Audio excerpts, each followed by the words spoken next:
bem. Opa. Iniciar a gravação pelo Teams. Estamos gravando duas plataformas diferentes e vamos postar em maneiras diferentes. Boa noite, senhores. Meu nome é Leandro, vou ser o professor de vocês na disciplina de Fenômenos de Transporte da Engenharia de Produção e Civil juntas, certo?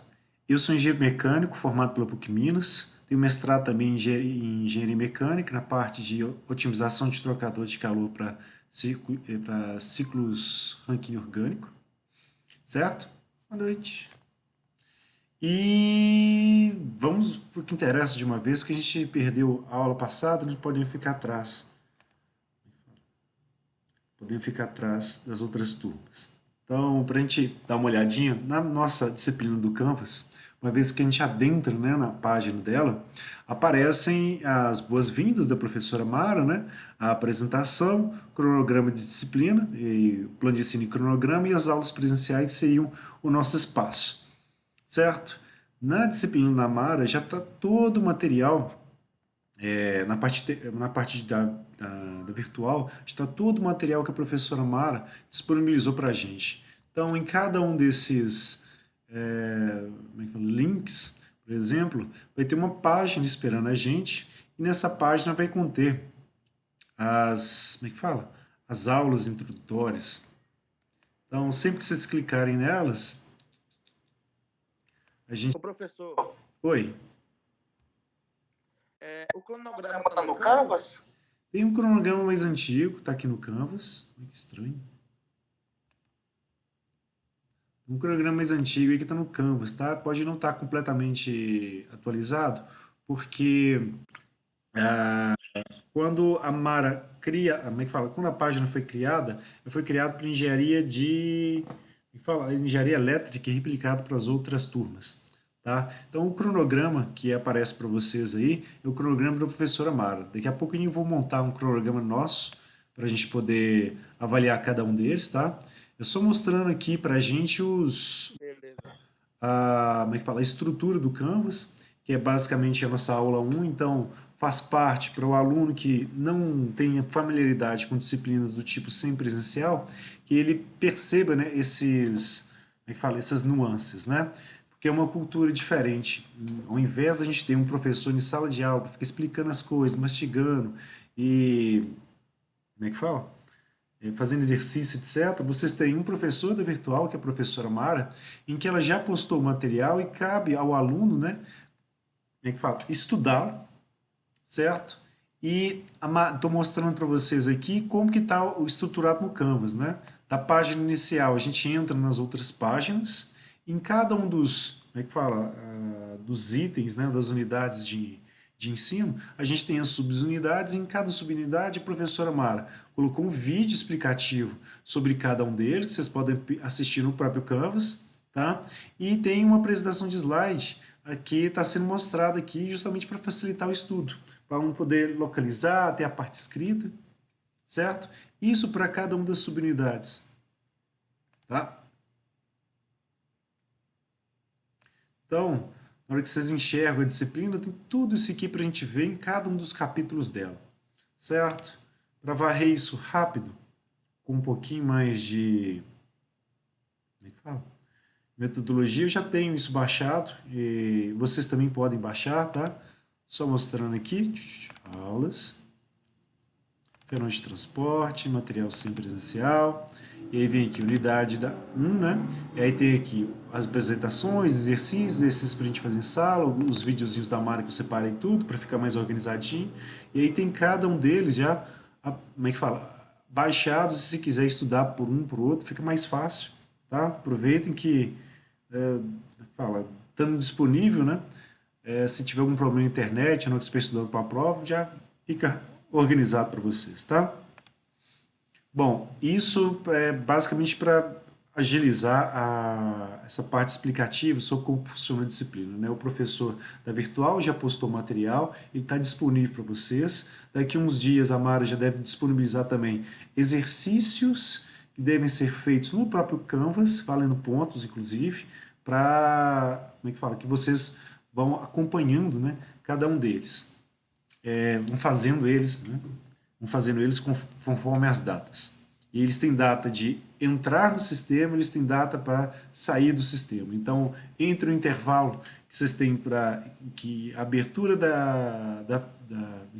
entre o tempo de abertura da tarefa e o fechamento da tarefa, vocês têm que responder ela, tá? Esse é o pequeno detalhe. E aí, dos planos de ensino. Vamos por aqui, no próprio site, só para a gente acompanhar. Tem a apresentação da disciplina, onde vai dar as boas-vindas da professora Mara, plano de ensino e cronograma. E aí, como falei para vocês, na hora que a gente tenta abrir o plano de ensino, ele vai abrir um plano de ensino com o nome da engenharia elétrica, tá? Mas é o mesmo plano de ensino para a turma de vocês. É o... Aqui está mandando baixar, eu não vou baixar porque eu já tenho ele. Então, vou só abrir para a gente ver. Mas é o mesmo para todas as turmas, tá? E ele basicamente vai falando para a gente o seguinte, né? A emenda que a gente tem que ver, né? Seria a parte de mecânica dos fluidos, onde a gente vai, primeira unidade, estudar as propriedades físicas da água. Na segunda unidade, a gente vai trabalhar as equações gerais da estática, ou seja, o fluido parado interagindo com outros fluidos e outros objetos, certo? A parte da unidade 3 vai ser a parte cinemática e dinâmica dos fluidos, onde basicamente a gente vai fazer os cálculos de forças sobre fluidos vão estar se deslocando, né? Como que a equação da continuidade, né, vai dizer como que vai estar variando a massa dentro dos volumes de controle, por aí vai. A gente vai aprender a trabalhar a equação de Bernoulli novamente, só que agora a nível de graduação, então vocês já vão ver a parte de dissipação de energia, que a gente entende como perda de carga. A gente vai aprender sobre os medidores, né, de viscosidade, pressão, velocidade. E aí passa para a quarta unidade, onde a gente vai ver a parte de transferência de calor, que a professora Mara condensou todo o assunto de transferência numa unidade só. Então vai falar sobre condução, convecção e radiação, quanto módulos, as aplicações que a gente tem na engenharia para ele, e teria aqui uma parte de transferência de massa, certo? Que é onde apareceria a equação de difusão, coeficiente de transferência de massa, teoria da camada limite de aplicações, que ela não está, como é que fala? Ela entrou na ementa de maneira, como é que fala? Errada, quando deveria ter só mecânicos fluidos e transferência de calor, tá? Então, tem esse pequeno detalhezinho aí pra gente. Para objetivos, basicamente o que a gente quer é que vocês entendam os princípios que regem, né, o movimento de fluidos, a parte de transferência de calor, né, o que ocorre em determinados fenômenos que estão presentes em praticamente todas as aplicações, seja elas de dia a dia ou seja elas da indústria. Porque, querendo ou não, às vezes o fluido vai fazer a refrigeração de um determinado equipamento, como por exemplo prensas como é que fala? Vai fazer, como por exemplo, fala, como é que fala? Rolamentos, tá? Você precisa do fluido para poder, além de lubrificar as esferas dentro das guias enquanto elas estão girando, como também para fazer o resfriamento delas. A gente tem os fluidos como meios de fluidos de trabalho mesmo, que aí eles vão estar atuando, por exemplo, dentro de imprensas, padrões de processo de conformação, onde a gente vai solicitar um material, esse fluido transfira o esforço, né, para o equipamento poder fazer o trabalho dele. Então, toda a parte de comando é feita através do fluido, certo? Justamente porque para determinadas cargas, se a gente ficasse dependente de um motor elétrico para poder fazer esse tipo de esforço, às vezes precisaria de um enrolamento muito agressivo, né, para sustentar a corrente necessária para ele executar tanto torque, certo? Principalmente aplicações de grande nível de esforço, tá? E, claro, isso são as questões das aplicações. Como alunos e engenheiros em sequência, quando vocês estiverem em chão de fábrica, é muito importante que vocês entendam, né, o que vai estar acontecendo como é que fala, num determinado fenômeno, poder perceber, né, o que está acontecendo num determinado equipamento, como que a gente pode tirar proveito dos fenômenos que os fluidos fornecem, como é que fala? Os fluidos fornecem, e como que a gente acaba, vamos dizer assim, controlando a parte de aquecimento e resfriamento quando a gente pensa, por exemplo, na questão de um ambiente que a gente vai ter que resfriar, seja ele um apartamento que vai ser exposto, né? A gente pode pensar nas cargas energéticas que estão vindo sobre ele, como o sol, como, por exemplo, as perdas para o vento que passa ao redor dele, certo? A circulação de ar no interior dele, certo? Sombreamentos, se necessário, se vai precisar ou não colocar um ar-condicionado. E isso também vale para ambiente de fábrica. Eu tenho que ter ambientes, por exemplo, de temperatura tem que ser controlada para que a parte de fermentaria, ela, de precisão, ela esteja, como é que fala, medindo ou sendo utilizada da maneira correta. Certo? Então, basicamente é que a gente perceba, veja alguns fenômenos aqui dentro da disciplina para a gente poder justamente pensar nos modelos que a gente pode utilizar para poder prevê-los e tirar proveito deles. Então, basicamente, estudar comportamento de fluidos e a parte de transferência de calor para que a gente consiga analisá-los e utilizá-los na prática de engenharia. Dos métodos didáticos, esses seriam videoaulas, as atividades objetivas, né, que seriam os exercícios, etc., problemas em sala de aula, atividades de suporte, etc., esclarecimento de dúvidas, proposição de problemas, solução de, como é que fala? De problemas de engenharia também, que são os estudos de caso, né? A parte de alguns problemas podem ser utilizados no computador, fora de sala de aula, etc., né? Para poder justamente aprofundar, testar os modelos, etc. E aí vem os planos, as unidades de ensino, que são as mesmas unidades de ensino que já estão aqui para a gente. Fala. Deixa eu abrir o cronograma aqui, só para vocês verem ele também. E vai provavelmente abrir outra. Acho que eu tenho aqui pronto, na verdade. O cronograma também já está bacana. Tá tudo no Canvas? Tá tudo no Canvas, moço. Disciplina semipresencial já tá tudo no Canvas. Atualmente até as presenciais também já estão tudo no Canvas. Né? Se tiver esse material. Então, você estava preocupado com o cronograma, já tem um cronograma aqui, mas esse cronograma aqui ele é mais antigo, que a professora Mara passou para a gente. Mas, basicamente, ela falando, olha, tem as datas aqui, ignorem, tá? Porque isso aqui é de 2019, mas basicamente a gente tem a apresentação da disciplina na primeira aula, depois a gente já começa a entrar na unidade 1. E aí, para ficar nessa unidade 1, a gente gasta mais ou menos depende da turma, tá? Porque tem turma que vai mais rápido, tem turma que vai mais lento, então pode ir de uma semana e meia a 2 semanas, essa parte aqui de mecânica dos fluidos e aulas físicas, propriedades físicas. Depois, na unidade 2, onde a gente vai ficar um bom tempo, né? Mais ou menos umas 3 aulas, então para a gente estudaria umas 3 semanas. Depois, na unidade 3, mais quatro aulas. Depois, na parte de transferência de calor, tem 6 aulas para ela. E, claro, vai ter 2 avaliações, certo? Aí está falando 18ª, a gente vai colocar as datas aqui direitinho para vocês, vou colocar junto com vocês, inclusive. E aí no cronograma está vindo aqui ó, qual o valor dessas unidades, etc. No próprio plano de ensino tem isso também. Vou mostrar aqui, ó. Deixa eu pular as unidades, que já estão no próprio Canvas. E aí vem falando, tem uma prova de 40, outra segunda prova de 40, outra de 20, etc. Infelizmente não vai ser assim. A gente tem uma outra, como é que fala? Outra abordagem que foi dada justamente pelo IPUC. Deixa eu ver se eu pus aqui para vocês. Tá? Estamos aqui na página inicial, só para visualizar direitinho onde que eu coloquei as coisas. E aí, ao invés de colocar aqui, a gente vem em módulos, que é além dos módulos da Amaro, que vocês quiserem baixar eles nesse formato, também pode.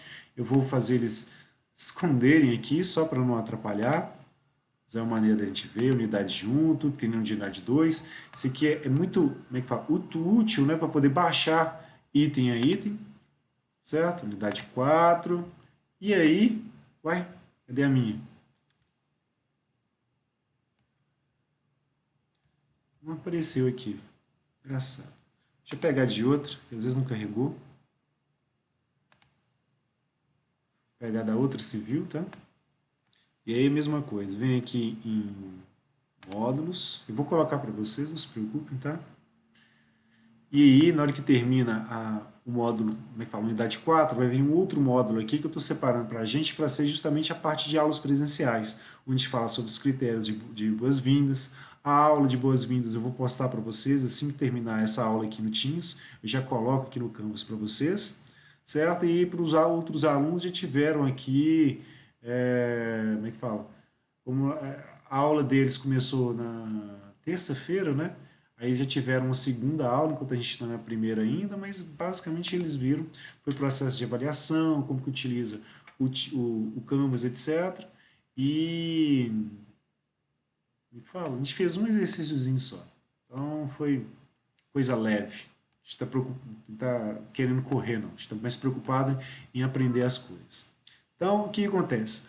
O que está valendo para a gente de questão de pontuação é justamente o que o PUC, junto com os chefes de departamento todos da PUC, né, sentaram e conversaram para ser em caráter de excepcionalidade nesse segundo semestre de 2020, em função do que já ocorreu no semestre passado e o que foi pensado, né, como mais adequado. Então, para as disciplinas teóricas, não é o nosso caso, tá? Em vez de 40 pontos, vão ter duas provas de 30, certo? Totalizando 60. Trabalho, exercícios, atividades que o professor vai dar para a gente vai valer 30 pontos. E ainda tem 10 pontos de participação ou presença que o professor vai avaliar. Tá? No caso das disciplinas sempre presenciais, e aí sim é o nosso caso, o que acontece? A pontuação foi dividida em duas partes. Uma parte presencial, que vocês vão ter comigo, valendo 60 pontos, que basicamente consiste em duas provas valendo 25 pontos, que vão totalizar 50, e a gente vai ter trabalho, exercício, participação em outras atividades, critério do professor, né, que vão valer 10 pontos. Então tem 10 pontinhos de trabalho aí, que, é que falar, fiquem atentos a eles para não perder nenhum deles, porque é basicamente pegar o exercício e fazer. Diga.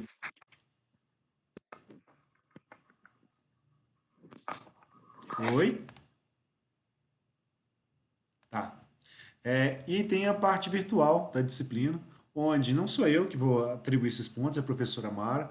Então, vão ser 10 exercícios de 3 pontos, vocês vão estar fazendo ao longo do semestre. E ainda tem outros 10 pontos que a Mara vai escolher como que ela vai fazer. Ela pode também dar como exercício, ela pode dar como um trabalho, ela pode dar como se fosse uma pequena provinha dentro do Canvas. Tudo isso aí cabe a ela decidir. Tá? E ela não me pergunta as coisas, então deixa para lá. E disciplinas de laboratório, etc. Como é que fala? A, como é que fala? Foram alterados também a pontuação para elas, né? Ficaram uma prova de 30, um trabalho de 30 também para a disciplina como um todo, e outros 40 pontos em relatórios. Tem também para disciplinas que tem teoria e laboratório, igual comandos hidráulicos pneumáticos, outras disciplinas desse tipo, né, sistemas térmicos, da mecânica. Aí tem a parte teórica, que vale duas provas de 25, totalizando 50, outros 10 pontos de trabalho. E na parte de laboratório tem 40 pontos, sendo que 25 são relatórios e outros 15, né, são uma prova valendo isso. Então, o pessoal que vai fazer Química 1, por exemplo, que tem laboratório, ficaria nesse formato, certo? E claro, a gente tem uma prova que a gente tem que colocar na última de eletivo, que caso o aluno não consiga atingir os 60 pontos necessários para poder passar, ele tem essa possibilidade de fazer uma prova valendo a mesma quantidade de pontos da prova da disciplina. Então, no nosso caso, que sempre presencial, uma prova valendo 25 pontos, certo? Mas acredito que não vai ser necessário. Eu gosto de combinar com todas as minhas turmas que todo mundo passe, como é que fala? Antes mesmo da segunda prova. Que aí todo mundo para casa, a gente fica em casa também, é ótimo. Dá trabalho para ninguém. Sensacional. O planejamento, a gente planeja para isso. Vai ter aula toda sexta? Sim, toda sexta. A aula passada a gente não teve, foi por esquecimento meu, tá? Como eu sou professor que dá aula só de manhã, e na hora que deu a aula sexta-feira, eu nem atinei. Certo? E aí falha minha, tá? A gente vai repor ela de alguma forma ainda. Certo? Aí primeiro tinha que conversar com vocês para combinar alguma coisa, tá? Que às vezes a gente marca uma aula de exercício, alguma coisa assim, ou uma aula de revisão extra, tá? Que aí a gente marca um horário que todo mundo pode, a gente faz. Quem não puder, mesmo se for uma hora que todo mundo puder e alguém não puder, né, a gente grava e deixa no Teams também, certo? Mas primeiro queria conhecer vocês, esses papos todos, tá? Acabei de mostrar a distribuição de pontos, tá, Amanda? Vai ficar aquele esqueminha de pontos na... Como é que fala? Pontos na parte virtual, totalizando 40, que não sou eu que distribuo, e tem outros 60 pontos que aí é da minha parte. A gente tem duas provas de 25 e trabalhinhos de 10 pontos. Esses trabalhos valendo 10 pontos aí, na verdade, vão ser muitos trabalhinhos ao longo do semestre. Então, não estranhe aparecer um trabalhinho valendo 0,5 ponto, né, porque em cada uma das aulas é interessante que a gente faça alguma coisa. Nessa primeira, não tanto, ou que vocês façam alguma coisa. Nessa primeira, não tanto, porque eu acredito que ninguém pegou o material ainda para dar uma lida nele, perceber algum detalhe. Certo? Alguma dúvida, gente, né, nos critérios de avaliação, nas unidades, como que usa o Canvas para poder acessar a matéria da disciplina? Professor, eu só cheguei um pouco atrasado e fiquei com dúvida em relação ao laboratório. Essa matéria vai ter laboratório? Não, essa matéria não tem laboratório. Essa matéria é uma disciplina do tipo semipresencial. A gente já tem todo o material disponível no Canvas e a parte virtual é onde está toda a matéria, toda explicadinha, com vídeos, etc. Então, cada uma dessas unidades de ensino, ela tem essas subunidades que a gente está vendo aqui, ó, onde uma vez você clica nela, ela vai abrir para a gente uma paginazinha, onde vai ter lá o que contém a unidade, né, um resuminho dela, uma videoaula com a professora Mara, onde vai explicar toda a parte de teoria, certo? Uma apresentação de slide, etc., algum comentáriozinho, né? Às vezes até mais de um vídeo, mais as coisinhas. E o que acontece? A parte da teoria toda está aqui no Canvas para o aluno aprender com ela e desenvolver com ela. Inclusive a Mara tem até alguns exercícios que estão postados aqui no final dos, como é que fala? No final dos módulos. E aí o que acontece? Comigo, o que vocês vão fazer basicamente, fazer exercícios, como é que fala? Tirar dúvidas e, como é que fala? Fazer provas e outras atividades. Perfeito, professor. Obrigado. Feito? Então, beleza. Vamos dar uma olhadinha no material, assim, en passant, porque essa aqui é a parte de vocês, eu não vou ficar indo, como é que fala? Como é que fala? Vou ficar passando o material que já está pronto para vocês como é que fala? No Canvas, isso aí seria, vamos dizer assim, muito mesquinho da minha parte, né? Porque vocês têm todo o tempo do mundo para poder ver isso como é que fala? Nas interwebs, eu não tenho que ficar passando aqui, porque esse é o horário da gente tirar dúvida, fazer as coisinhas. Então, eu vou pegar as aulas da Titia Mara aqui, ó, mas eu vou pegar elas como é que fala? No modelo de PDF, só para mostrar as apresentações, o que mais ou menos elas contêm, tá? De uma maneira bem rapidinha, porque não é efetivamente para a gente estudar agora cada uma delas, mas basicamente na primeira unidade, tá? Deixa eu ver aqui. Unidades. Beleza. Abriu fora da ordem, mas vai dar tudo certinho. Então, aqui, a primeira parte que ele vai falar para a gente, na primeira unidade, justamente a parte das propriedades, etc. Ela começa fazendo a introdução sobre a importância de estudar fenômenos de transporte. Que, não sei se vocês sabem, mas todas as engenharias do mundo, não só aqui na PUC, tá? Elas têm essa parte de fenômenos de transporte, ou seja, os alunos que vão trabalhar na engenharia, eles acabam tendo que entender como que o fluido como que os fluidos se comportam e como que a energia, conforme ela vai sendo dissipada, ela vai se comportar também, certo? Justamente porque todas as atividades de engenharia acabam, como é que fala, estando presas nessa parte de fenômeno de transporte. Os únicos cursos que não têm fenômeno de transporte, eles têm mecânica dos fluidos, transferência de calor e termodinâmica, justamente porque eles têm aplicação dentro dessa disciplina e por isso são disciplinas estão separados e vistos com uma carga horária muito superior à própria disciplina de fenômeno de transporte de vocês. Justamente porque esses engenharias como a mecânica, a química, a metalurgia, etc., eles têm a atribuição de projeto.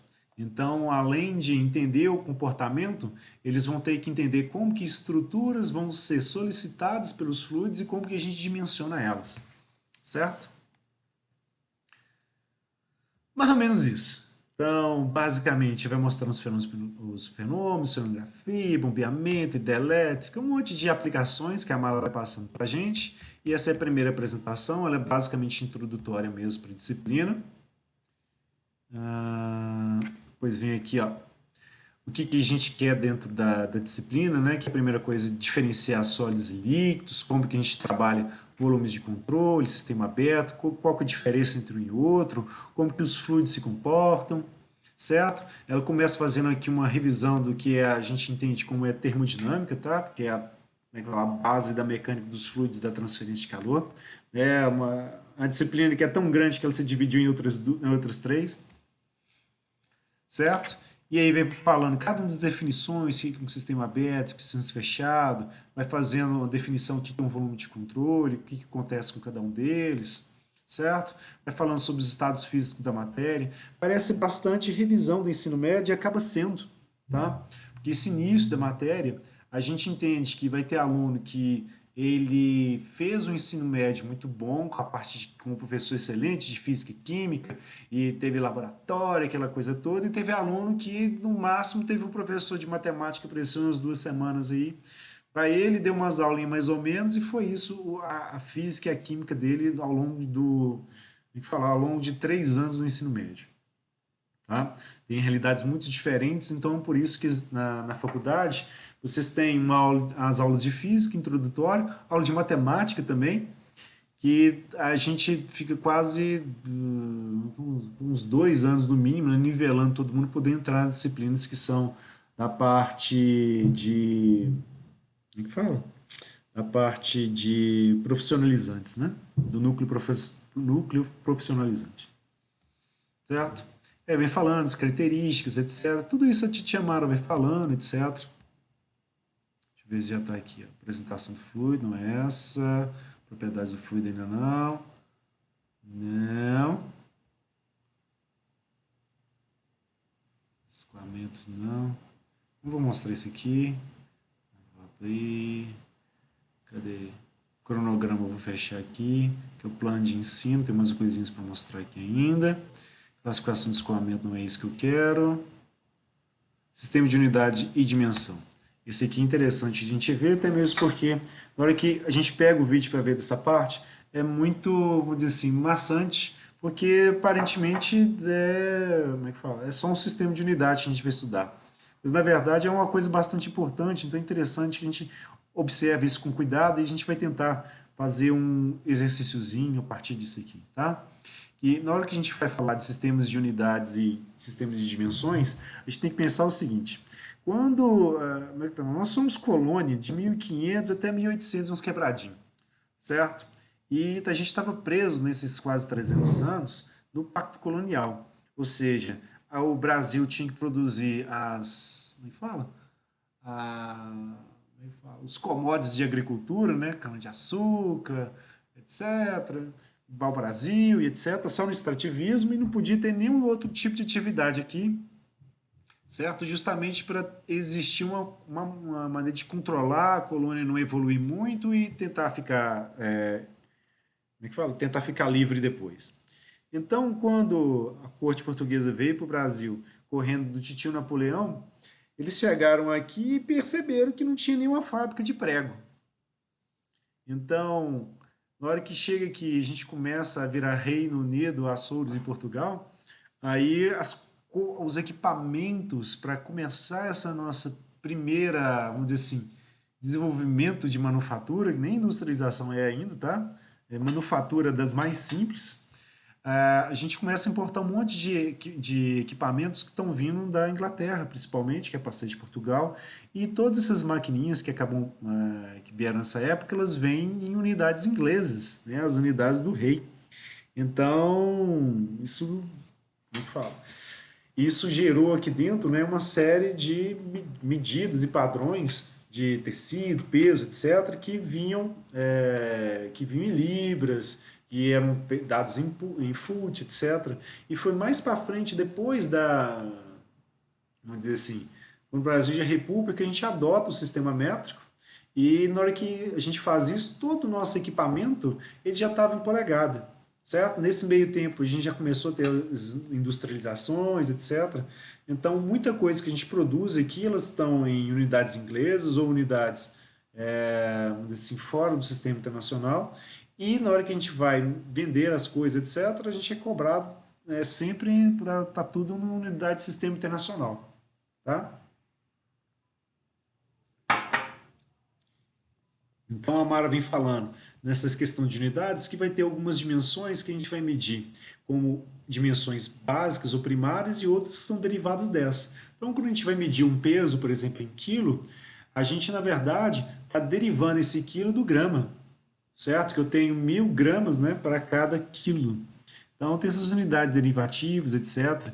E outras unidades, por exemplo, que vão ser conjuntos dela. Né? Uma força que eu vou ter uma unidade de Newton, ela na hora que eu faço um esforço para deslocar um corpo, aí vou ter um Newton atuando sobre a força atuando sobre o corpinho, na hora que ele deslocar, ele vai produzir trabalho. Aí essa unidade Newton da força e método de deslocamento vai formar uma unidade secundária que vai ser o Joule, por exemplo, para trabalho, certo? Então, vai ter essas dimensões mais básicas para os tipos de sistema de unidade e vai ter essas unidades que são derivativas, certo? E o que acontece é que nesses sistemas de unidade, sistemas de dimensão, que normalmente a gente faz como é que fala? Perceber que quando a gente está trabalhando equações, etc., para a gente poder somar, subtrair, fazer como é que fala? Contas mais simples, cada um dos termos que a gente vai trabalhar, eles têm que ter a mesma unidade. Então, por exemplo, nessa equaçãozinha aqui, é basicamente uma equação para um movimento acelerado de um corpo, e para a gente achar basicamente a posição onde esse corpo vai estar daqui a algum passar de tempo, que vai acontecer que todas essas unidades aqui, elas têm que ter a mesma dimensão que é comprimento. Então, o x, que é a posição final, vai ser o comprimento, o x0, que seria a posição inicial, tem que ter unidade de comprimento também. Esse termo aqui, que é a velocidade inicial vezes o tempo, ele vai ter dimensões de, no caso da velocidade, de comprimento por tempo, então metro por segundo. E no termo do tempo eu vou ter um tempo também. Simplifico o termo do tempo nessa unidade que só tem um metro, só tem o comprimento, tá? E na hora que a gente avalia como é que fala o termo da aceleração, eu tenho uma aceleração que é metro por segundo quadrado, então é um termo de comprimento por tempo ao quadrado, e isso vai estar multiplicando, né, o termo do segundo ao quadrado. Então o termo do segundo a gente representa em escalas de sistema de dimensão como o termo do tempo, como o termo t, só que vai estar ao quadrado, cancela os termos quadrados, fica L. Então, todas essas equações, para elas poderem funcionar, elas têm que ter a mesma dimensão. Não existe nenhuma equação onde você vai pegar pressão, somar com força e na saída você vai ter alguma coisa, por exemplo, segundo. Certo? Não existe esse tipo de salada de frutas. Quando a gente somar as coisas, tem que ter todo o mesmo sistema de unidade. E para isso, a gente trabalha essa tal de lei de homogeneidade dimensional. A gente não pode ter nenhum fenômeno físico que ele seja descrito, né, por uma dimensão diferente do que ele está representando. Certo? E para isso a gente tem sistemas básicos de unidades que vão ser descritas, né, para as massas como um mzão, para os comprimentos como um L, para o tempo como um T e a temperatura como um T maiúsculo, certo? E tem outros sistemas que podem utilizar força no lugar da massa, aí vai ter outras unidades para complementar, certo? Comprimento, tempo e temperatura. Tudo bem? Aqui notem que a letra B e a letra C ficam iguais, tá?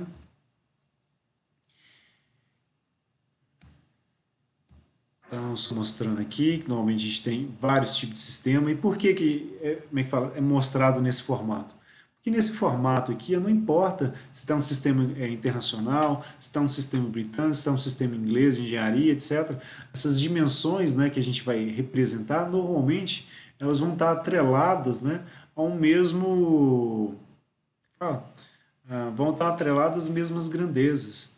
Então, isso vai facilitar que a gente trabalhe, principalmente, vamos dizer assim, para quem vê o mecânico dos fluidos um pouquinho mais, fenômeno de transferência de calor um pouquinho mais, a gente vê que algumas equações a gente precisa trabalhar elas, não no formato que normalmente a gente vê no livro, mas a gente precisa, às vezes, adimensionalizar elas, ver quais são os grupos de unidades que se formam para a gente poder prever um determinado comportamento do material, poder ensaiar esse comportamento, ao invés de ficar fazendo teste, como é que fala? Até esgotar as múltiplas possibilidades de operação dele.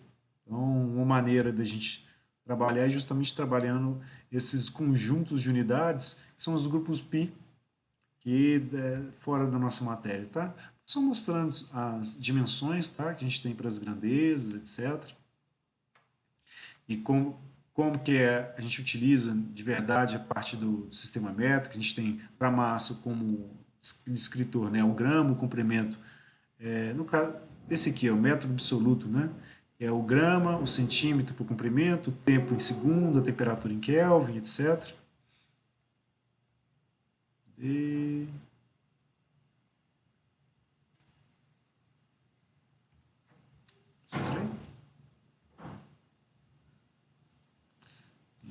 Apresentação fluido, propriedades do fluido, primeira parte. Então, dando uma olhadinha, né, nessa primeira parte aqui, aos pouquinhos, tá? Só para a gente entender direitinho o que acontece. Então, na hora que chega nessa parte aqui, ó, que já é a, como é que fala? A 1.5, a Mara já vem falando das propriedades dos fluidos, tá? E essas propriedades dos fluidos que interessam para a gente são muitas. Tá? A maioria delas acaba se derivando das propriedades mais simples. Então a gente começa a estudar justamente elas. A primeira que a gente estuda, né, a densidade absoluta, ou na verdade massa específica, a gente basicamente pega a massa do corpo e divide ela pelo volume. A Mara está utilizando esse V invertido, que é o símbolo da matemática para todo, para, como é que fala? O A invertido, que é o para todo da matemática, basicamente para descrever o quê?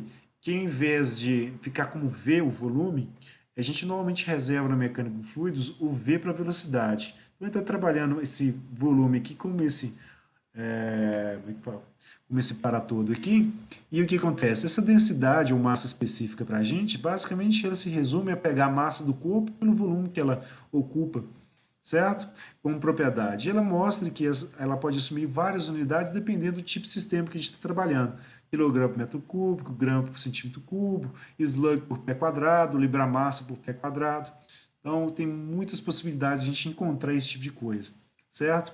E onde que eu vou avaliar isso? Como é que fala?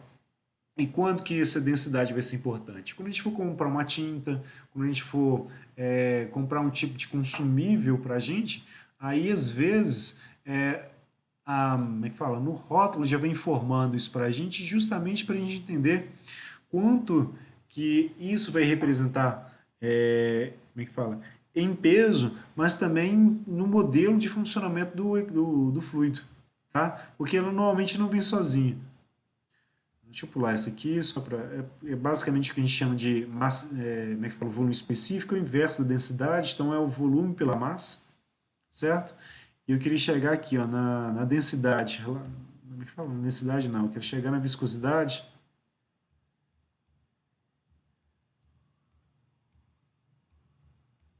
E depois a gente volta, a viscosidade está no próximo. Isso. E a Mara vai falando sobre o que é viscosidade, né? Como que os fluidos vão resistir, né? As deformações vão aparecendo sobre eles. E como que a gente define, né, quem que é essa viscosidade, qual que é essa propriedade. Porque ela acaba dizendo para a gente, né, qual que vai ser a resistência que o fluido vai ter para poder escoar. Então, para poder fazer um tipo de processo, como por exemplo, proteção de superfície, seja em engenharia civil, onde a gente vai pintar uma casa, ou pintar como é que fala? Um piso, por exemplo, deixar impermeável, aí o que acontece é que essa viscosidade aqui, ela vai dizer basicamente quanto de resistência que o fluido vai ter. Então, para a gente poder, quando a gente compra a tinta, por exemplo, além da, como é que fala? Quando ele dá a informação da viscosidade, é muito comum, na hora de fazer o espalhamento dela, principalmente se a gente for trabalhar com jateamento daquele produto sobre a superfície, a gente tem alguns medidores que a gente usa justamente para quê? Pegar a tinta que está lá crua, justamente para ocupar um espaço menor e etc. E comprar um outro solvente para poder misturar. Na hora de fazer mistura, eu não posso nem colocar solvente demais, nem tinta demais. Porque se eu coloco solvente demais, eu vou simplesmente desperdiçar o solvente, porque na hora que eu jatear ele, ele vai ser lançado sobre a superfície, não vai pintar, porque ele vai evaporar logo em sequência, certo?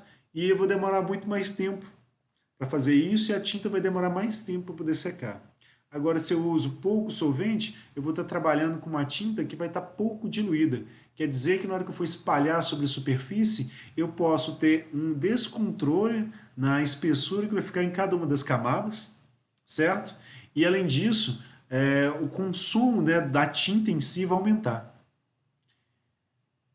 para cada camada que a gente vai passar. Então, entender direitinho essa parte de viscosidade é importante não só para a parte de proteção de superfície, mas também em outras aplicações, porque essa viscosidade ela vai atuar nas resistências que os fluidos vão ter ao ser deformados, né? Para lubrificantes, para fluido de trabalho, para o fluido poder escoar no interior de superfícies, tá? E para quem lembra lá do ensino médio, deixa eu voltar aqui, ó, uma das propriedades, uma das maneiras que a gente acaba trabalhando para avaliar propriedades de gases ideais, por exemplo, é justamente a gente trabalhar aquela equaçãozinha, né? Por você nunca rezei tanto, né? Ou basicamente a lei dos gases ideais, onde a gente tem uma relação entre a pressão do gás, o volume que ele ocupa em função do número de mols, a constante universal dos gases e a temperatura, tá? Para a gente entender direitinho essa expressão e, vamos dizer assim, não ficar, como é que fala, na aula de hoje só ver navios e com essa explicação da entrada da disciplina, para a gente poder ganhar algum tempinho também, eu vou fazer o seguinte, eu vou pegar um exercício bem simplesinho de um livro dentro da nossa bibliografia, tá?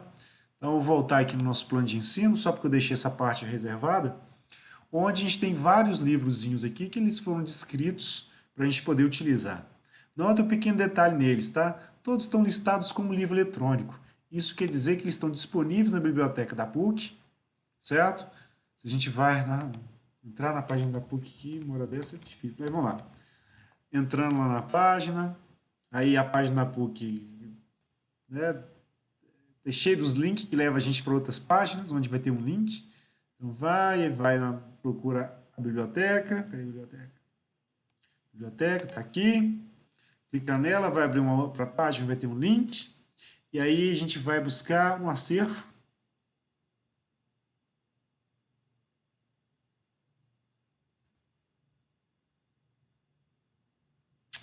Deixa eu desse jeito aqui, catálogo online.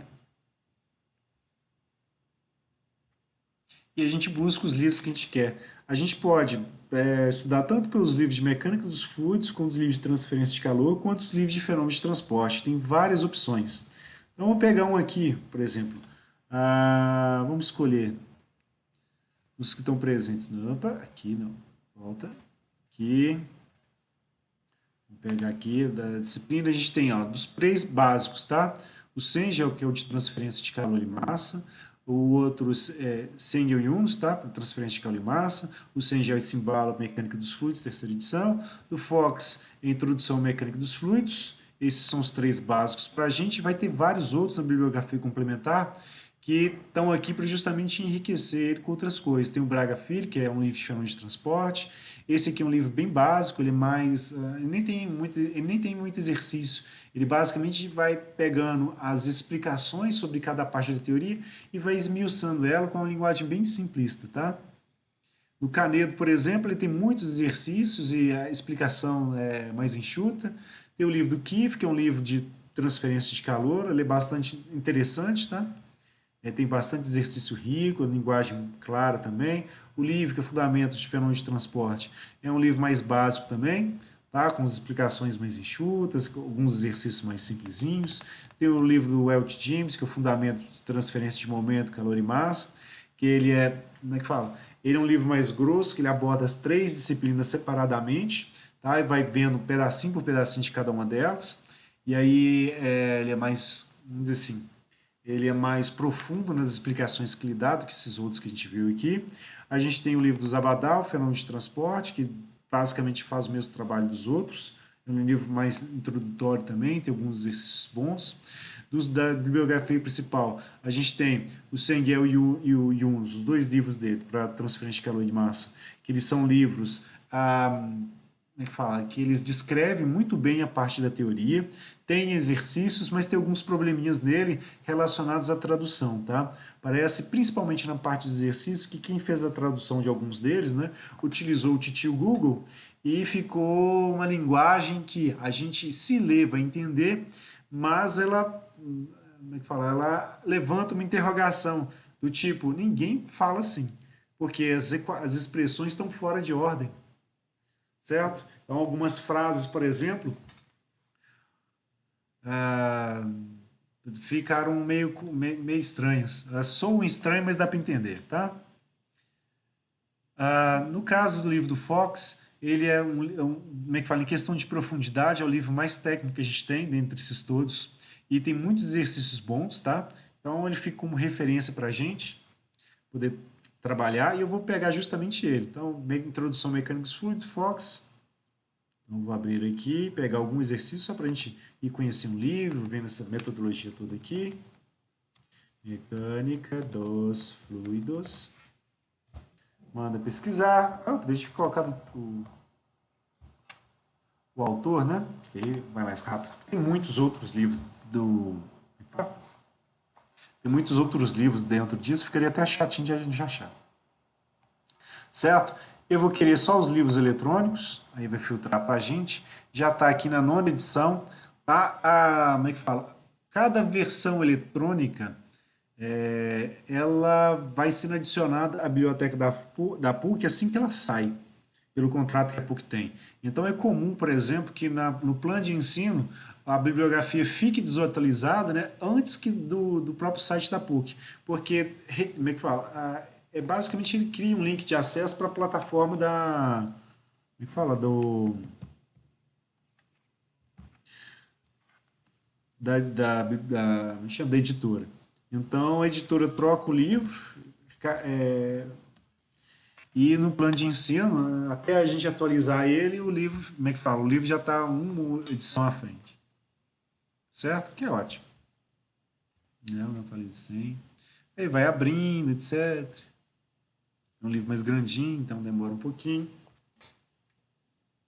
Certo? Como eu já abri ele antes, você vai abrir onde eu parei, que estava vendo aqui a parte de máquinas de fluxo. Então, vamos abrir aqui para a gente em outra parte. Então, vem aqui na parte do sumário dele, tá? A gente clica, ele vai abrir as múltiplas partes que a gente tem um material suplementar que alguns professores conseguem ver. Tem o capítulo 1, por exemplo. Se eu clico aqui para o lado, ele vai mostrar quais são como é que fala? Os tópicos que estão sendo abordados, né? Os subtópicos que estão sendo abordados. E é justamente o que a gente está seguindo também na disciplina. Então, basicamente, todos os livros de mecânica dos fluidos, fenômenos de transporte, vão seguindo a mesma sequência, porque ela já é como é que fala? Ela já tem uma lógica de aprendizado para o aluno, ele vai agregando as informações que são pertinentes, e depois que ele vai vendo aquela matéria, naquela ordem, né, ele vai evoluindo dentro do conhecimento. E todos os livros praticamente seguem a mesma sequência, tá? Ver o que vai ver e etc. Fórmula do sucesso.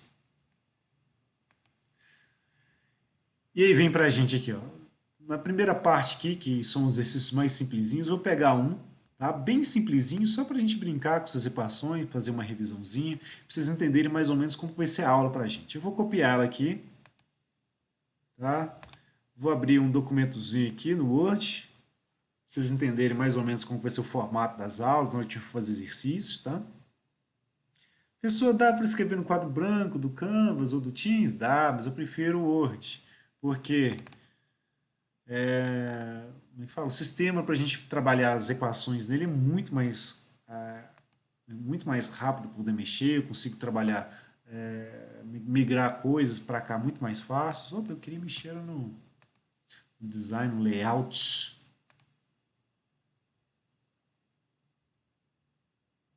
Margens, estreita. Certo? Aí a gente faz ele, já deixo ele também para vocês, postado no Canvas.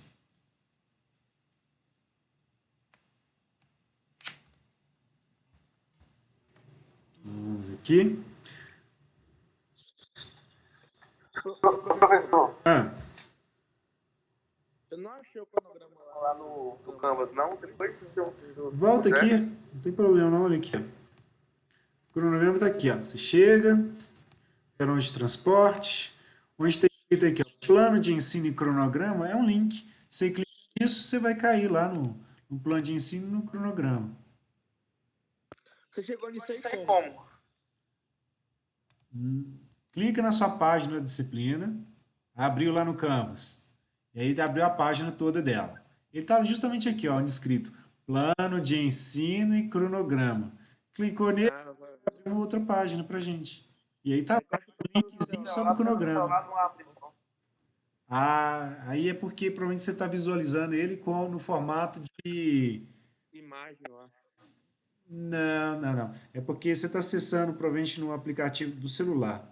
Você, para entrar no site, na página, no formato para computador, ele vai abrir esses links todos aqui. Beleza, então, valeu. É só clicar lá nos 3 pontinhos, aí dá a opção de abrir lá embaixo, nas últimas opções, né? Dá a opção de visualizar o site como página da web. Ou como se fosse um computador, perdão. Beleza, valeu. Vocês estão preocupados com o cronograma? O cronograma é o de menos. A gente vai vendo ele aos pouquinhos. O cronograma é mais importante, eu acho, que para o professor lembrar qual que é a próxima aula mesmo, que para o aluno ele pode até chegar desapercebido que a aula vai acontecer do mesmo jeito. Tá? Por que essa porcaria está me atrapalhando aqui? Eu não quero conceder controle para ninguém. Pronto, sumiu. Tá? E aí vamos voltar lá. A gente estava baixando o exercício aqui. Ó. Aí foi esse 1.4. E vamos mostrar. Exemplo do uso de sistemas de unidades, certo? E lei dos gases também.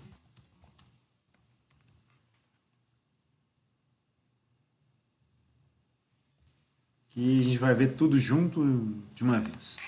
Foi isso aqui. O livro, ele não, engraçado que normalmente ele já cola pra gente o coisinha.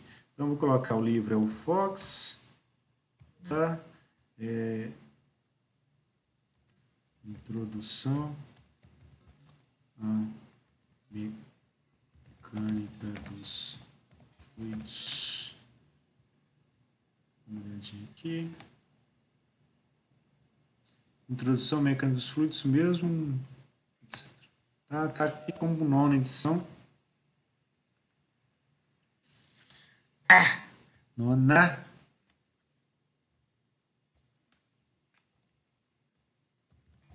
Tá disponível para vocês no site da PUC, tá? E também nas livrarias de bom gosto. Então, peguei o problema 1.4 que vem falando para a gente o seguinte, olha, tem um tanque esférico, né, de diâmetro interno igual a 500 centímetros, que ele contém oxigênio comprimido a 7 megapascal e 25 graus Celsius. Qual é a massa do oxigênio? Aí a pessoa já para assim, já olha para o problema e fala, nossa, mas isso começou com um probleminha meio esquisito, né? Como é que é? É um tanque esférico de oxigênio, beleza, tem uma esfera, que ela está cheia, né, desse oxigênio, que ele está a uma pressão elevada, por isso 7 megapascal, e uma temperatura de 25 graus. Ele está querendo que a gente determine qual que é a massa de oxigênio que deve estar lá dentro desse cilindro. Tudo bem? E o que acontece? Para a gente poder trabalhar esses termos aqui, a primeira coisa que a gente vai pensar é na geometria. Então, eu venho aqui acrescentar um modelo 3D.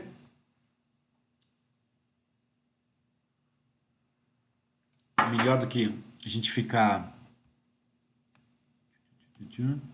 formas, para a gente conseguir visualizar isso direitinho, tá? Deixa eu ver esferas. Eu já vi ali. Só ver se eu acho uma mais bonitinha. Ou uma aqui que a gente consiga ver através dela. Enfim, pega essa aqui primeiro. Você prefere a azul ou a branca? Vou pegar a azul mesmo.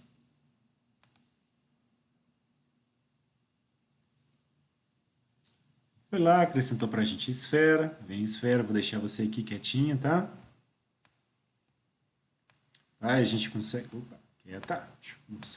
E aí, ó, clicando aqui, a gente consegue movimentar ela, tá? Está dando para vocês verem as irregularidades que são feitas de propósito nela, para poder mostrar ela movimentando. Certo? Então tá aí a nossa esferinha aqui, ela está lotada de oxigênio, tá? Uma vez que foi dado para a gente o diâmetro e o oxigênio vai estar lá dentro, se a gente souber qual que é o volume da esfera, já ajuda. Certo? Então, vou pegar uma equaçãozinha aqui para a gente, para trabalhar o volume.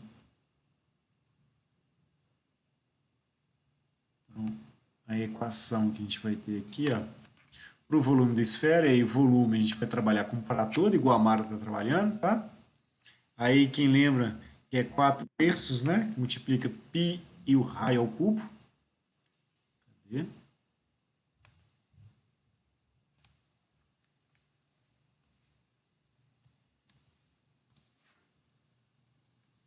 Certo? Pronto, vai ficar bonito. Certo? Esse aqui é o volume da nossa esfera.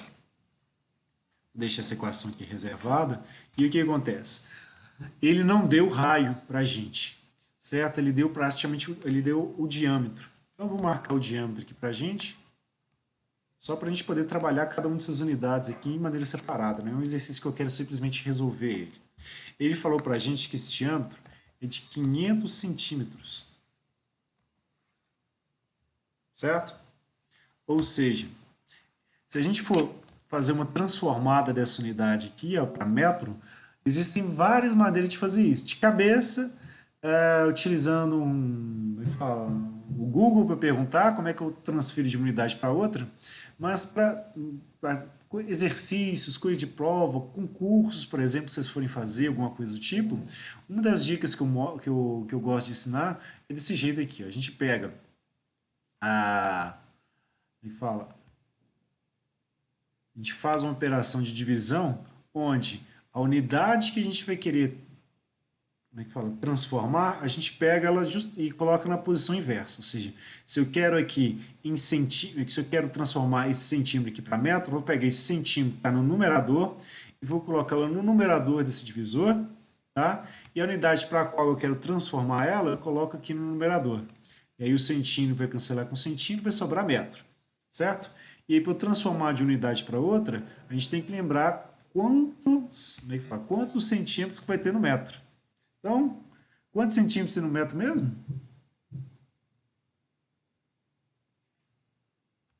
Alunos, demorando para responder?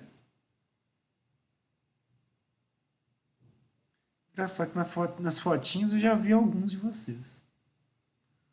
Maiara meio estranha.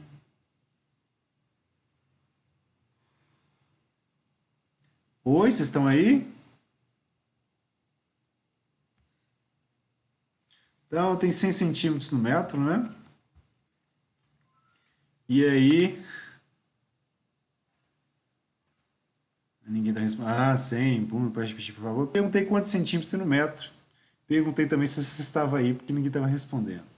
Então, Júlio, depois eu respondi, você respondeu também. Fico curioso. Mas vamos lá. Uma vez que a gente cancelar isso, a gente vai basicamente achar que essa esfera, né, em diâmetro, ela vai ter 5 metros, certo?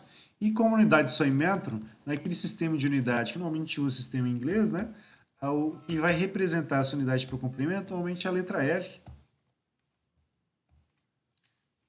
Igual eu estava mostrando lá nos slides da Titia Mara. E o que acontece? Eu quero o raio. Para a gente chegar no raio a partir do diâmetro, basicamente a gente precisa da metade do diâmetro para obter o raio. Então, basicamente, vou fazer essa continha aqui bem simples. A pessoa precisa disso, passo a passo? De jeito nenhum. Eu estou fazendo com vocês para mostrar a parte da seção de unidades, tá? Então, substituindo os valores agora para a gente vai ter lá o diâmetro, agora em metros para a gente, como 5.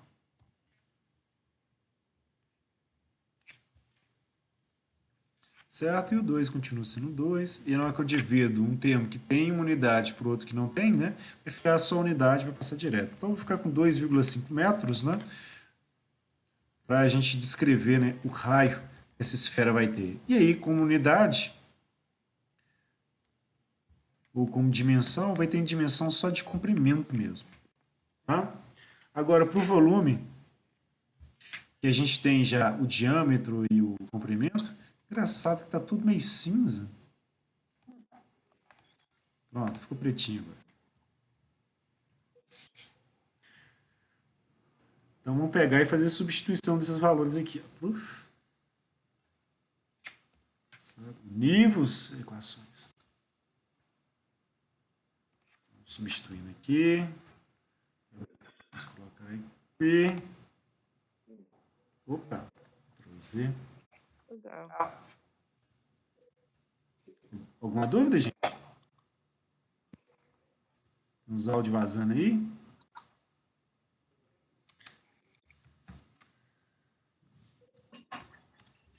Bem, então o volume para a gente ficar 4/3 de π, o raio vai estar aqui e agora uma calculadora resolve essa conta para a gente.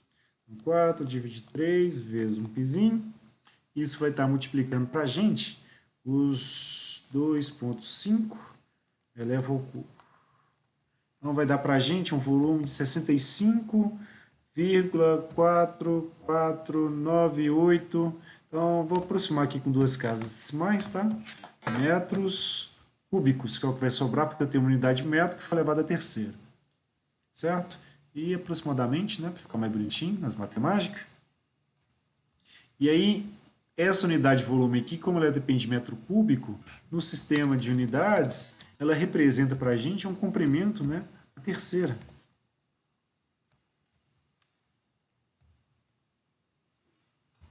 E aí? O que a gente vai trabalhar? Como ele quer massa de oxigênio, a gente vai pegar justamente a equação da... Como é que fala? A equação dos leis dos gases, tá? Porque aqui ela está sendo apresentada de maneira mais simples, mas ela consegue ser descrita também em função de outros formatos onde ela também tem a massa, né, aparecendo como dependência. Tá? E aí, a título de revisão, vou ir passo a passo com vocês nela. Tá? Então, começamos do início. Então, onde está? Deixa eu pegar por aqui mesmo, dá mais rápido. Vou achar as equações. Então, pressão vezes o volume, isso é igual ao número de mols, o R, que é a constante universal dos gases. Vou colocar ela aqui, ó, com o símbolozinho dela. Tá? E aí o que acontece? Vou pegar aqui, ó, de uma outra apresentação, não é da nossa aula, lá da termodinâmica, que eu dou aula também, só para mostrar esses pequenos detalhezinhos aqui dessa lei dos gases, a título de revisão, tá? Vamos avaliando propriedades. Vai ficar gravado para vocês, então vocês vão conseguir olhar, porque são esses pequenos detalhes, tá? E qual que é a ideia? Dentro da termodinâmica, das coisas que a gente estuda é justamente como que a gente avalia as propriedades de fluidos, sólidos, etc., substâncias, enfim. E aí o que acontece? Para a gente chegar nessa lei dos gases, foi feito como é que fala? Um estudo, vou falar ele bem simplesinho, tá? Basicamente é o seguinte aqui, ó. A gente tinha um gás que foi confinado dentro do conjunto cilindro, pistão, certo? Como se fosse esse aqui, ó. Pegou um cilindrozinho, onde eu tinha só um gás, certo? Sem a parte líquida aqui do vapor, por exemplo. E aí o que a gente foi fazendo foi basicamente ir para diferentes temperaturas desse gás, a gente foi reduzindo a pressão que ia aparecendo sobre o gás, certo? Ou seja, ia como se fosse puxando até a pressão e tendendo para um valor que seria praticamente zero. E na hora que a gente avaliava a relação entre a pressão, o volume específico molar, ou seja, qual o volume dividido pelo número de mols que ele teria, né? E dividido pela própria temperatura em que o gás teria. Na hora que a gente faz para diferentes gases e diferentes temperaturas, vai reduzindo esse valor da pressão, chega um ponto em que a gente não consegue mais, mecanicamente, né, reduzir a pressão para ele. E aí o que a gente faz? Interpola o comportamento das curvas de diferentes temperaturas e vê que todas elas vão tendendo para um mesmo valor, que é justamente essa constante universal dos gases. O valor dela basicamente, a gente assume ela para um limite onde a relação entre pressão, o volume por unidade mol e a temperatura para uma pressão tendendo a zero, vai dar justamente nesse valorzinho aqui, 8,314 kJ por kmol vezes Kelvin, ou 1,986, né, BTUs por Libra-mol vezes Rankine, que é uma outra unidade de medida para temperatura. Tá? BTU é British Thermal Unit, ou seja, unidade térmica inglesa. E pode ser visto também Foot por Libra-força por Libra-mol Rankine. Certo? Então, várias possibilidades de a gente trabalhar com ela. Vamos ficar com essa aqui, que tem um sistema internacional mesmo, para a gente poder trabalhar. Vou só dar um Ctrl C aqui. Ctrl V. Vou deixar ele reservado aqui para a gente. Tá?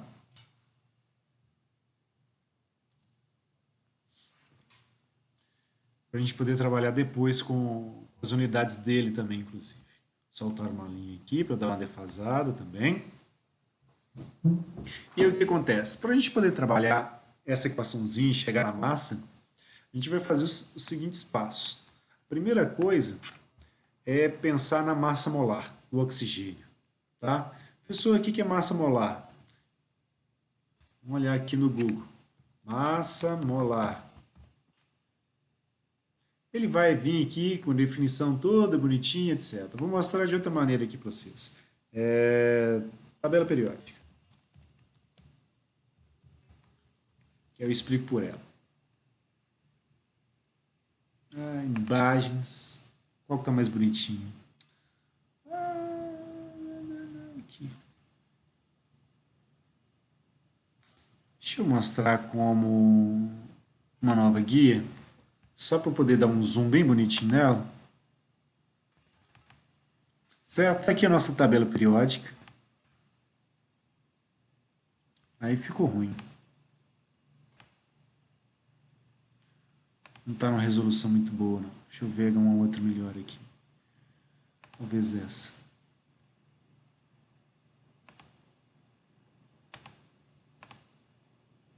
Acho que vai aparecer melhor. Muito bem. Nossa, que dificuldade, hein? Ultra.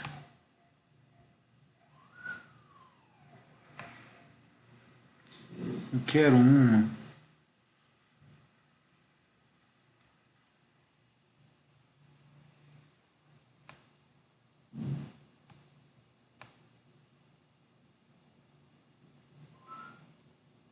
Eu consigo dar um zoom nela. Sem que ela fique muito pequena. Deixa eu ver aqui.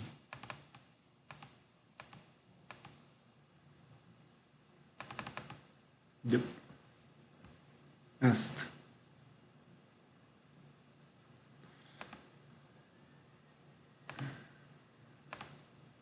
Agora sim, tá? Só pra gente ver com mais detalhezinhos o que tem nela. Aí normalmente o que a gente fala? Aí vem aqui, ó, o símbolo do elemento, né? Aqui a gente vê o número de... Como é que fala? A gente vê o número atômico dele, escrito aqui em cima, e logo aqui no lado, ele está mostrando para a gente qual que é a massa atômica dele.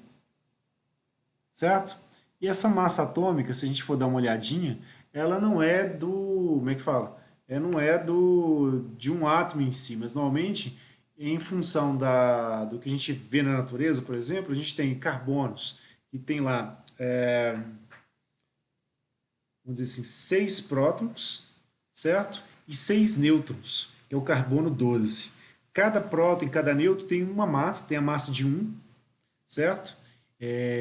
Quilograma para cada quilomol dele. Só que na hora que a gente vai vendo essa massa atômica aqui, ela fica um pouquinho diferente. Justamente porque, em função dos isótopos que a gente tem aqui, a gente tem também o carbono 14, ou seja, tem 2 nêutrons a mais, e o que vai acontecendo aqui, em função da gente ter na natureza uma proporção entre o carbono 12 e o carbono 14, a massa para um carbono qualquer ela é pegada com uma média ponderada desses elementos todos, certo?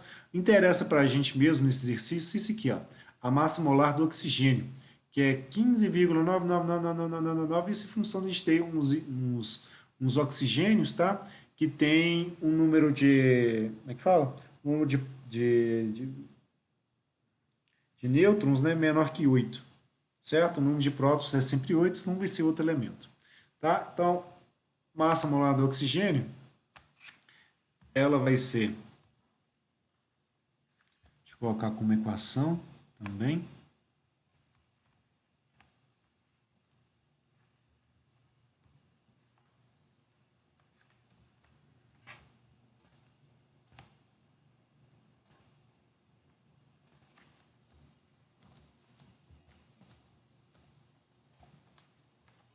ele vai ter uma massa de 16 e a unidade normalmente é quilomol por quilograma. Aliás, quilograma por quilomol.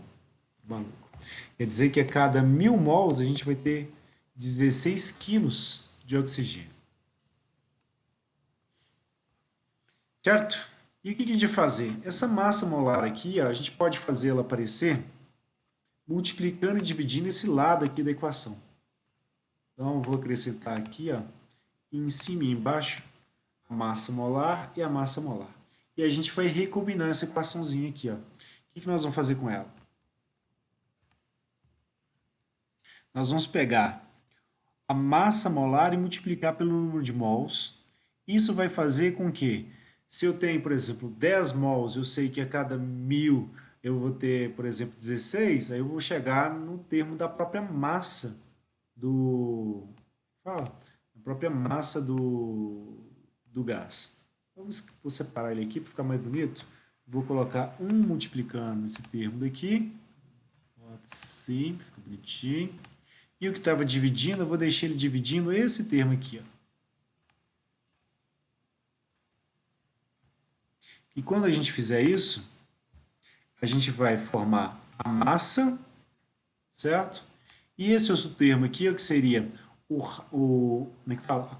A constante universal dos gases, quando a gente dividir ela pela massa molar, vai gerar uma outra constante que vai ser válida só para o oxigênio. Então, eu vou chegar num R que vai ser uma constante para o oxigênio.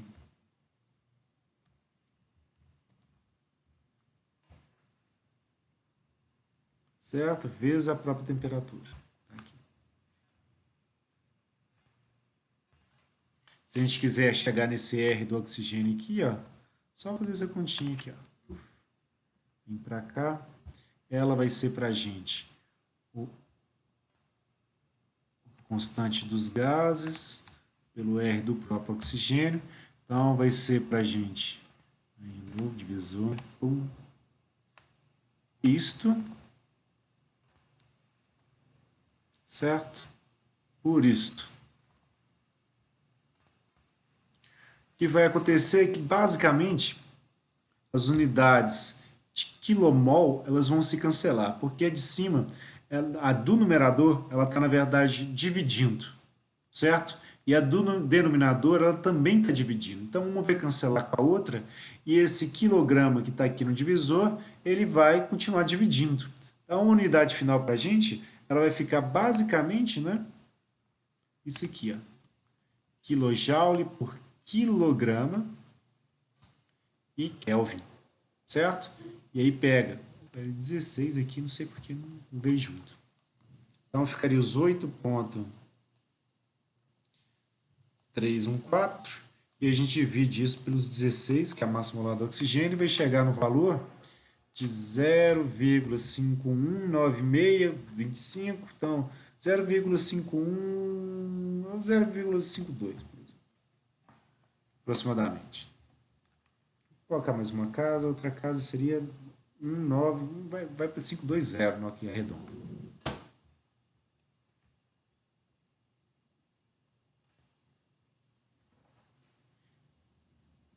Tá? Essas unidades aqui, ó, elas estão meio esquisitas, né? Fica meio difícil a gente entender o que cada uma delas representa, tá? Mas basicamente em questão de unidades, por exemplo, se a gente quisesse brincar com uma delas, vou pegar só a unidade, tá? Não, deixa assim. Vou pegar daqui. Fica mais fácil só para a gente perceber essas unidades aqui. Ó.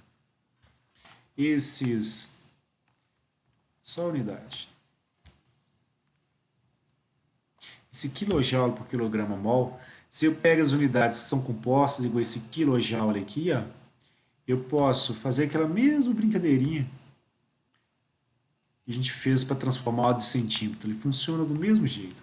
Você ver.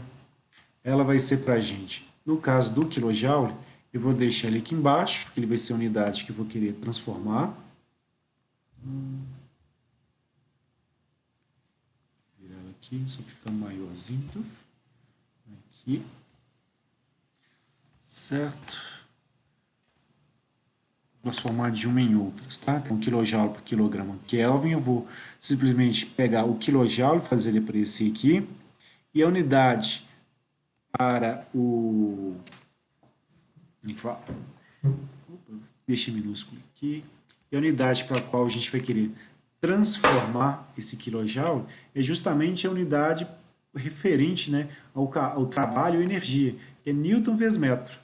Então, ele viraria para a gente um quilonewton, né, vezes metro. Então, unidade para trabalho, tá? E aí esse quilojoule eu acabo cancelando com esse, eu fico lá com quilograma newton vezes metro por quilograma Kelvin, certo? Tá meio esquisito ainda. Vamos pegar o newton agora e vamos quebrar ele, tá? Vou abrir mais um divisor aqui para a próxima etapa. E aí o newton é quem eu quero transformar aqui. Então eu vou simplesmente tirar o quilo aqui do quilojoule. Não, deixa assim. Então eu vou pegar o newton aqui. E aqui eu vou pegar a unidade para qual que o newton deriva. Newton basicamente é uma força. E força se descreve como sendo uma massa, né, vezes uma aceleração. Então ele é um quilograma vezes metro por segundo ao quadrado.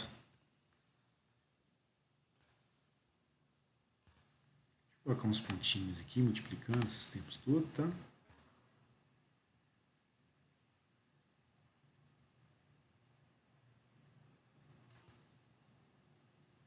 Certo? O quilo aqui depois eu vou me livrar dele. Ou podemos livrar agora, que esse quilo aqui, ó,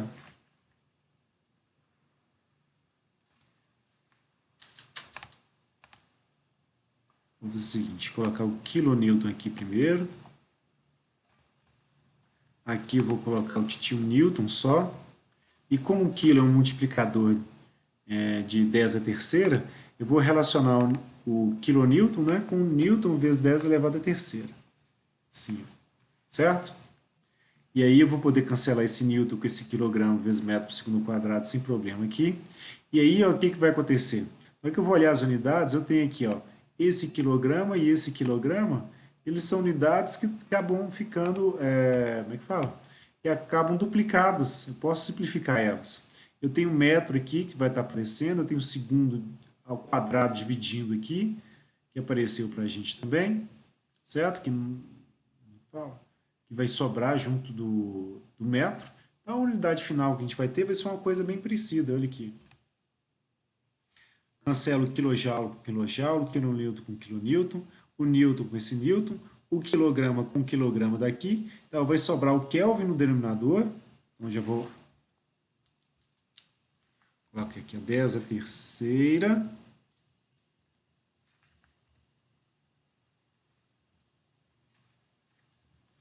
Ai.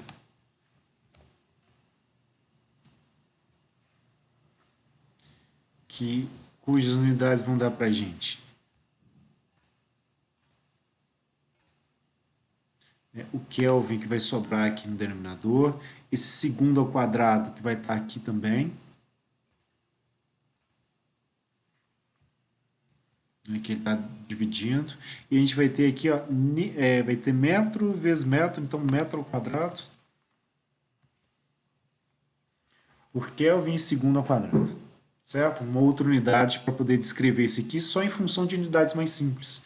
E a gente consegue perceber nesse formato isso aqui, ó. a gente troca de unidades, eu vou ter que multiplicar, tá? Só estou trocando as unidades de quilojoule por quilograma vezes Kelvin, né? Para metro ao quadrado por Kelvin e segundo ao quadrado. Como eu tenho que multiplicar por 10 a terceira, na hora que isso vier encontrar esse 10 a terceira, a gente vai ficar com esse valor aqui, ó, 520 metros por segundo Kelvin coisinha. Que aí na unidade de sistema internacional para comprimento, a gente enxerga que esse valor aqui ele tem que ter uma unidade de comprimento ao quadrado, dividido pelas unidades de temperatura, né, e tempo.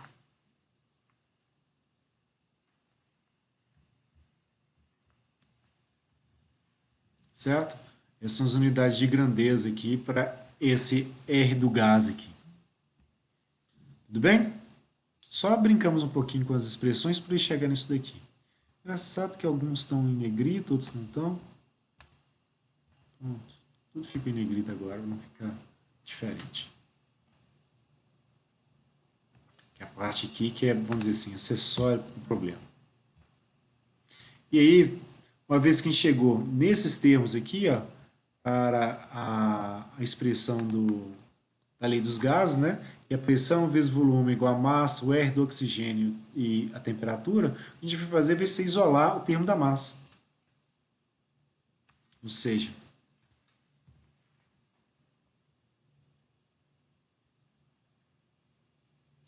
a massa para a gente vai ser o R do oxigênio, tempo passando dividindo, esses termos aqui de pressão vezes volume.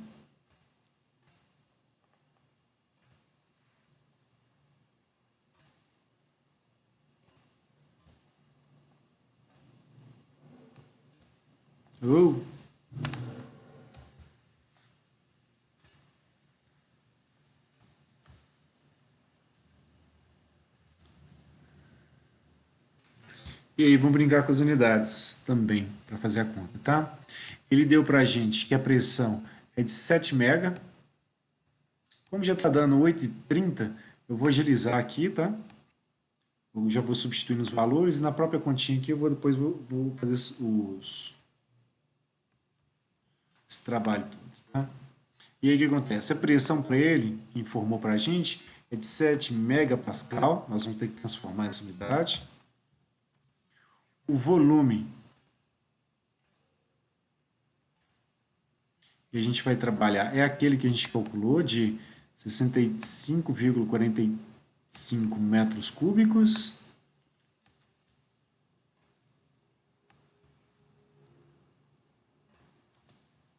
O R para o oxigênio, esse valor aqui que a gente pegou, nas unidades mais simples que a gente pôde trabalhar ele. E a temperatura, a gente vai ter que brincar com ela um pouquinho. Por quê? Quando ele dá a temperatura para a gente, ele dá essa temperatura em graus Celsius. Só que essa lei dos gases aqui, ó, ela é obtida numa escala que ela é absoluta, em Kelvin.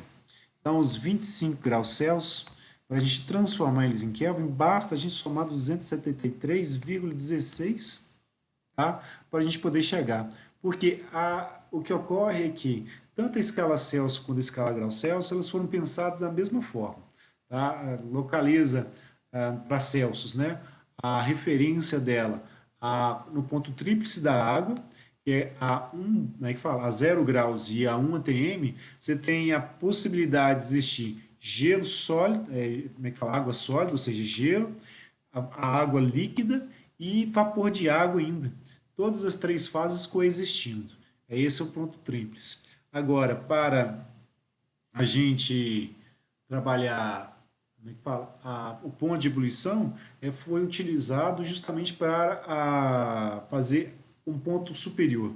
E aí o que acontece? A graduação entre essas duas valores dentro da escala de temperatura, na escala Celsius, na Kelvin, é de 100 divisões.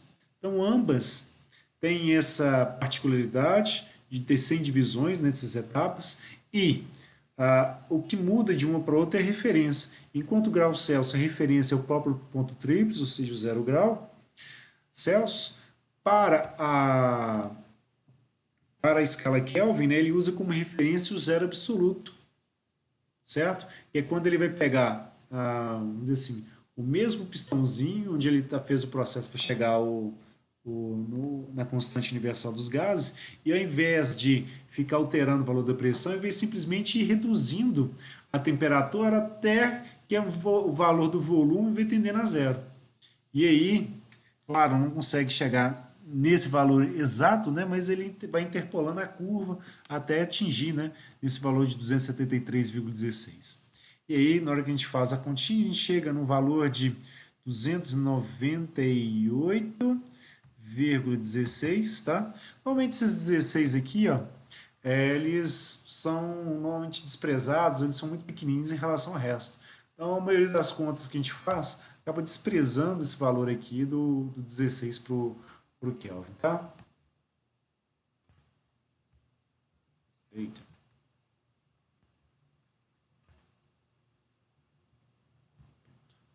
Tudo que é acessório deixei em negrito aqui. E agora o que a gente vai fazer? Vamos substituir aqui, ó, o valor. Ele é 298,16 Kelvin. Tudo em negrito. Um espacinho aqui, que fica mais fácil fazer a conta. E o que acontece? Aqui a gente já tem Kelvin, para cortar com Kelvin. Tem metro quadrado, já vai simplificar um pouquinho com esse metro cúbico aqui. Tem um segundo dividindo. E o que acontece é que eu tenho uma unidade aqui, que é uma unidade grande, que é esse megapascal.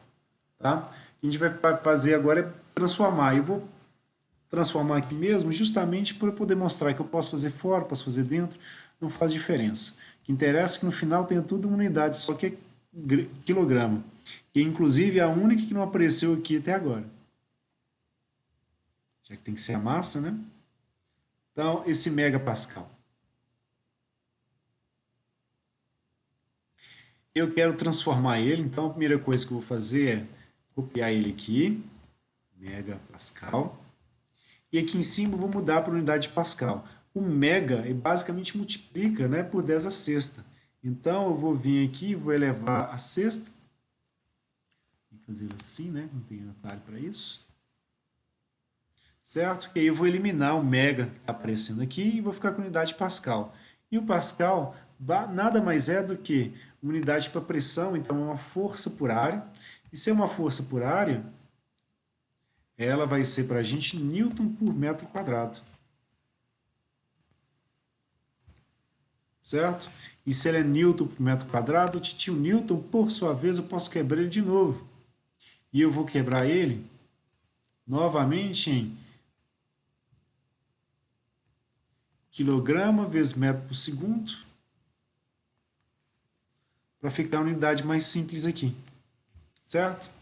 E olha o que vai acontecer. Agora, eu cancelar esse megapascal, vai sumir daqui, o pascal vai sumir daqui, o newton vai cancelar aqui. O que a gente vai ter aqui para essa unidade, vamos fazer separado, que talvez esteja ficando um pouco confuso para vocês, tá? Vou fazer aqui o megapascal, por exemplo, ele vai ser igual a tudo isso aqui que a gente está vendo. Ctrl C, Ctrl V.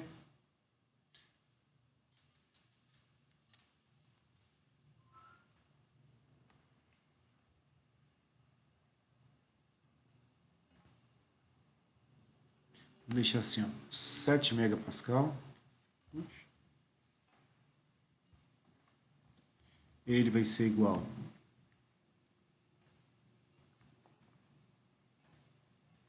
ao valor que a gente tinha inicial, de 7 mega.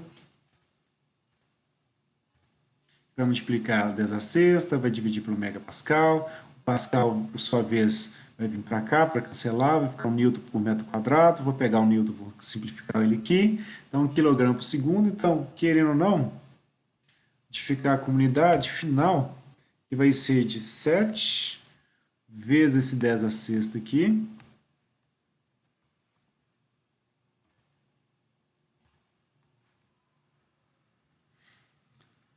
Certo? E olha o que sobrou. Metro, vai simplificar com esse dividido por metro aqui, então vai ficar com unidade no divisor, que é metro. certo? Tem um segundo ao quadrado, que também vai ficar no divisor.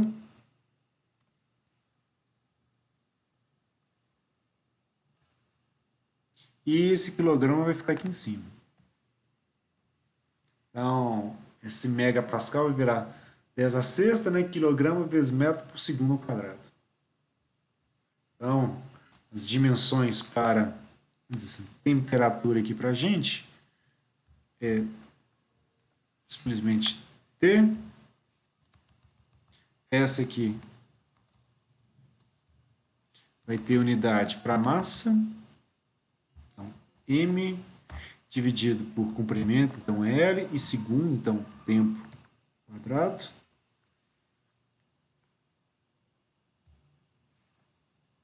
Certo? Na hora que eu substituir isso aqui, ó, na expressão, vai ficar bem mais simplesinho. Pode fazer as contas, tá? Não vai precisar disso tudo aqui que eu estava fazendo e ficar meio confuso.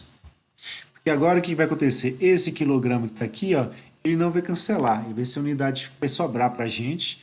E a gente vai ter aqui, ó, dividido por metro quadrado no numerador do denominador e metro cubo, né, no numerador aqui. Então, vai ficar, na hora que eu divido um pelo outro, vai ficar multiplicado por metro. E eu tenho esse metro aqui, outro, para poder cancelar. Então, todas as unidades de metro cancela. A unidade de Kelvin de temperatura vai cancelar com esse daqui. E o segundo, que está dividindo aqui no numerador, vai cancelar com esse segundo ao quadrado aqui, que também está dividindo no denominador. Certo? Como é mesmo expoente, né, ele se cancela, vai ficar só unidade de quilograma. Então, agora é só fazer a continha. A gente pega lá os 7 vezes 10 elevado à sexta. Vamos multiplicar isso por 65,45 e vamos dividir por 520 e pelo 298,16 para achar essa massa aqui.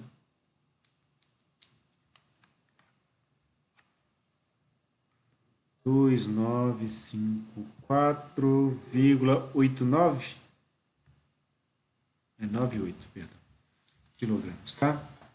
Então, quase 3 mil quilos de oxigênio, tá? E o motivo de ser uma massa tão grande é que a pressão está muito elevada por um volume muito grande que ele está ocupando, certo?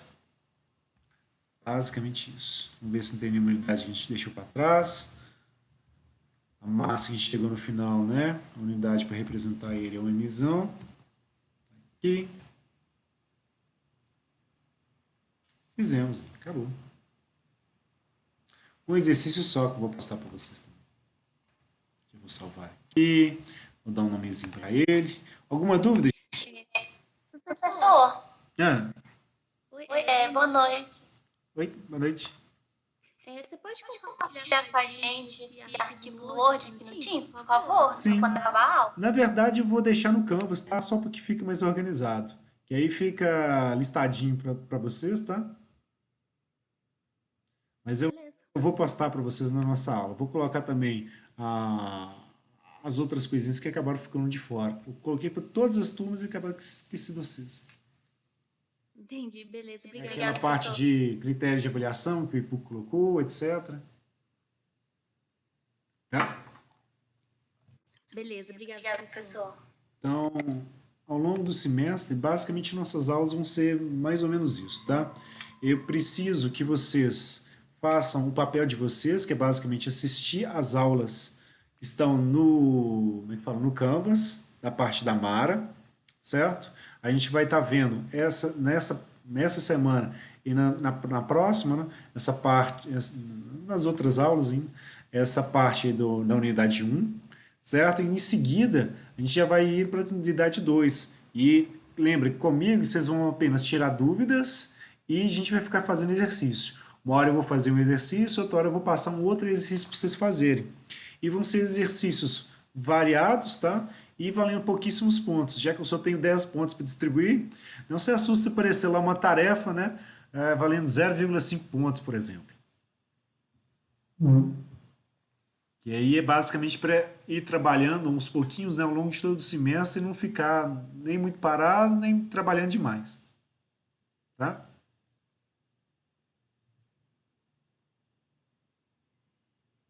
Tudo bem.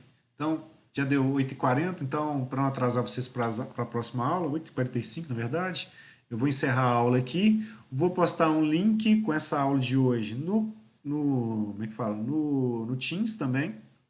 E as outros documentos que estão faltando lá, eu já coloco hoje, tá?